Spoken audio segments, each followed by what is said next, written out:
Are you tucking your bottom correctly when somebody says tuck your bottom or go into a posterior pelvic tilt or even engage your hamstrings?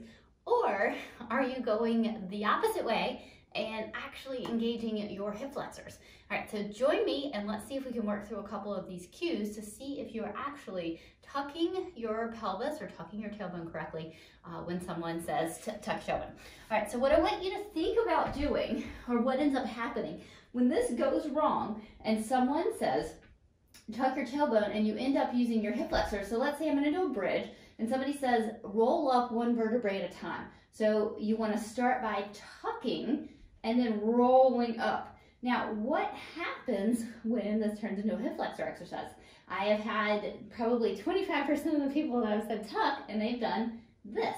I'm going to exaggerate it a little bit so it makes it really easy to see. And they pull forward with their hip flexors and their quad. So they end up going into an anterior tilt when I say tuck your tailbone or tuck your pelvis under. And so when you think about tucking under, what I want you to think about is find this tailbone right here, find your tailbone, find that sacrum and that coccyx, and think about that drawing under. So think about, just picture that. Don't do anything with your legs. Just think about drawing under. Now, what I want you to think about is pulling back on the ground. So you're trying to slide your feet toward your bottom. So you're gonna think lower abs, hamstrings. So you're gonna pull back. As you pull back on the mat, your tailbone should continue to go under more. This should open up. Abdominal should completely flatten. If when somebody says tuck your tailbone or roll up for a bridge, if you do not get complete flattening of your abdominals, then that generally means you pulled with your hip flexors.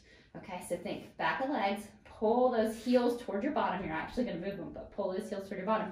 When you do that, think about going under, tucking under, and your pubic bone comes up higher than your ASIS. So if you put your hands on your pubic bone and your palms on the front of your pelvis, your pubic bone is going to come up.